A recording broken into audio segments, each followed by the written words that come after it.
हरे स्वामीनारायण हरे सत्संगी जीवन प्रकरण 5 अध्याय 34 तारीख आज 16 मे 2024 આપણે આ અધ્યાયને વિશે વિધવાઓને જે વ્રત ઉપવાસ કરવાના છે એનું આચરણ જે છે તે જોઈ રહ્યા છે.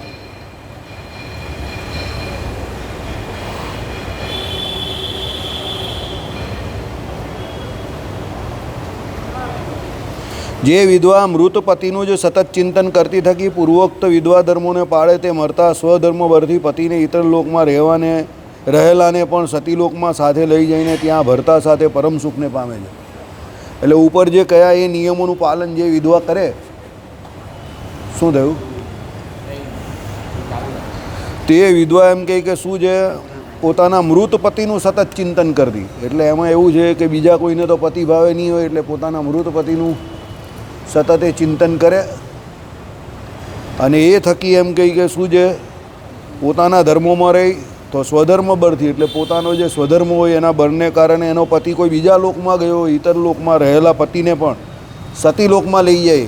એના પોતાના જે કોઈ એ ધર્મનું પાલન કર્યું હોય એના બળે કરીને એનો પતિ ગમે તે લોકમાં હોય ત્યાંથી એને એ પત્ની કાં લઈ જાય, સતી લોકને વિશે લઈ જાય અને ત્યાં એમ કહી કે બંને સુખને પામે છે. એટલે પત્નીએ જે ધર્મ પાળેલો હોય એનું ફળ એના પતિને પણ મળે છે.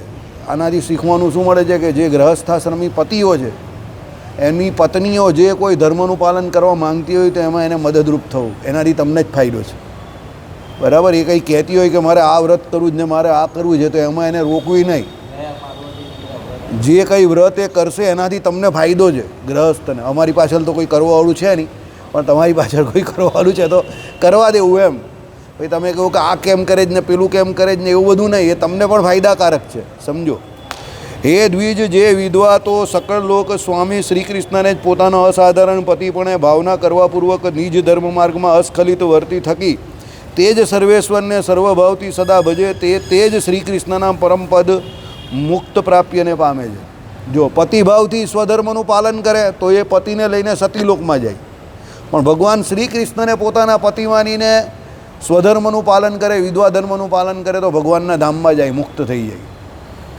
બંનેમાં ફરક છે, કારણ કે પેલામાં પેલો વ્યક્તિ છે અને એ વ્યક્તિને પાળીને એ ધર્મનું પાલન કરે છે, એટલે એ સતીલોકમાં જઈને સુખને પામશે. આમાં ભગવાનનું ભજન કરીને ભગવાનને પતિપણે માનીને ભગવાનનું ભજન કરશે ને ધર્મમાં રહેશે તો એ ધર્મ ભાવના કે એ પાળેલો ધર્મ જે છે વિધવાનો તે એને ભગવાનના ધામમાં લઈ જશે.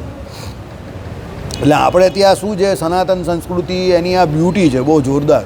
શું બ્યુટી છે કે ધર્મનું પાલન તમે ગમે તે રૂપે કરો, પણ એ ધર્મનું પાલન તમે જે ભાવનાથી કરો એ ભાવના તમને ધર્મનું ફળ આપનારી થાય છે. હવે દાખલા તરીકે સત્ય બોલવું, તો સત્ય બોલવું દરેક માટે કોમન ધર્મ છે, પણ જે ભગવત ભક્ત નથી ને એ સત્ય બોલશે તો એ ભગવાનના ધામને ન પામશે, પણ કોઈ પરલોકમાં બીજા ધામને પામીને સુખને પામશે. પણ ભગવત ભક્ત છે અને એ સત્યનું સદાચારનું પાલન કરશે, જે કોઈ સત્ય છે, અહિંસા છે, આદિ જે કોઈ, તો એના ફળ સ્વરૂપે ભગવાનને પામશે. આઈડિયા આવ્યો? એટલે આપણે ત્યાં ભગવાનના જે ભક્તિ છે ભગવાનની કે એના અંગપણે ધર્મ, જ્ઞાન અને વૈરાગ્યને કહ્યા છે.